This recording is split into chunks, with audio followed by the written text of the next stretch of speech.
Hi అండి, నేను భవ్యని. Welcome back to అత్తమ్మ కిచెన్స్. బయటికి వెళ్లకుండా ఇంట్లోనే ఈజీగా హైజీనిక్గా చేసుకోవచ్చు.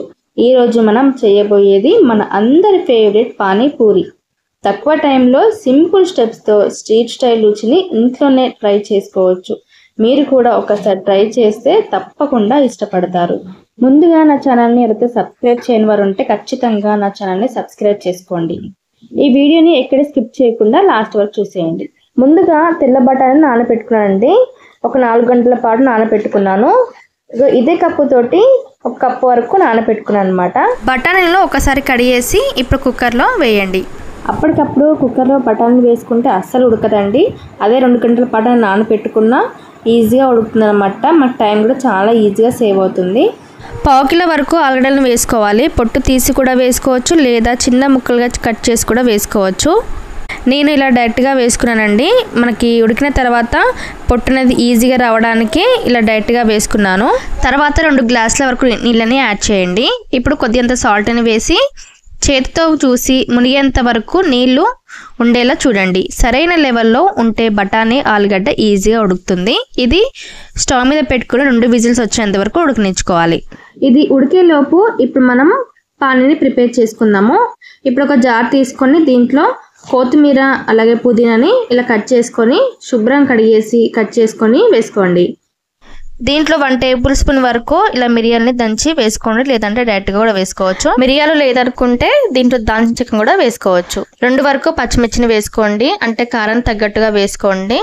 పిల్లలు కారం ఎక్కువ తినరు వారు ఉంటే ఒక పచ్చిమిర్చి వేసుకుంటే సరిపోతుంది. ఇప్పుడు నిమ్మకాయ సైజ్ అంత వరకు చింతపండుని నానబెట్టుకొని ఈ రసాన్ని దాంట్లో వేసుకోండి. 1 టేబుల్ స్పూన్ వరకు సాల్ట్ని వేసుకొని ఒకసారి ఇలా గ్రైండ్ చేసుకోండి.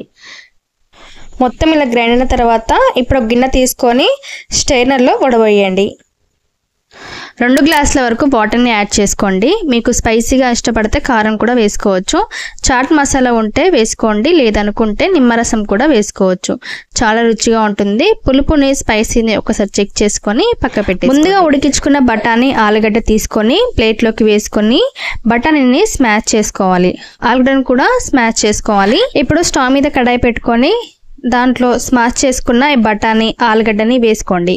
దీంట్లో రుచికి సరిపడా కారాన్ని, రుచికి సరిపడా ఉప్పుని వేసుకొని ధనియాల పొడి అలాగే 1 టేబుల్ స్పూన్ వరకు చాట్ మసాలా వేసుకోండి. మీ దగ్గర చాట్ మసాలా లేకపోతే నిమ్మరసం వేసుకున్నా సరిపోతుంది. ఇలా కలుపుకొని ఒక 5 నిమిషాల వరకు లో ఫ్లేమ్లో పెట్టుకొని కాసేపు ఉడకనించుకోండి. దీంట్లో ముందుగా ప్రిపేర్ చేసుకున్న ఈ పానీ వాటర్ ఉంటుంది కదా, దాంట్లో కొద్దిగా యాడ్ చేసుకోండి, లేదనుకుంటే మామూలుగా వాటర్ కూడా యాడ్ చేసుకోవచ్చు. ఇలా కొద్దిగా వాటర్ని యాడ్ చేసుకుంటే ఈజీగా మంచిగా ఉడుకుతుంది అన్నమాట. చివర్లో కాస్త పల్చగా ఉండేలా వాటర్ని యాడ్ చేసి ఆఫ్ చేయండి. ఇది చల్లారిన తర్వాత మనకి గట్టిగా అవుతుంది కాబట్టి అందుకే కొద్దిగా పల్చగా ఉండేలా చూసుకోండి. ఆ తర్వాత చల్లారిన తర్వాత గట్టిగా అయిపోతుంది. ఇప్పుడు పూరిని ప్రిపేర్ చేసుకుందాము. ఇది రెడీమేడ్ పూరి అండి. నేను సూపర్ మార్కెట్లో తెచ్చుకున్నాను అనమాట. పిల్లలు అప్పటికప్పుడు కావాలి అని ఏడుస్తూ ఉంటారు కాబట్టి వాళ్ళకి అప్పటికప్పుడు కావాలంటే ఇలా రెడీమేడ్ పూరిని ఈ విధంగా తెచ్చుకొని ఈ విధంగా వేయించుకోండి. చాలా సింపుల్గా ఈజీగా అయిపోతుంది. అంతే అండి, ఇక మన పానీపూరి రెడీ అయింది. ఇంటి దగ్గర ఎంజాయ్ చేస్తూ తినేయండి. చిన్నపిల్లలు పెద్దవాళ్ళు అందరూ ప్లేట్ల మీద ప్లేట్లు లాగించుకుంటూ తింటారు.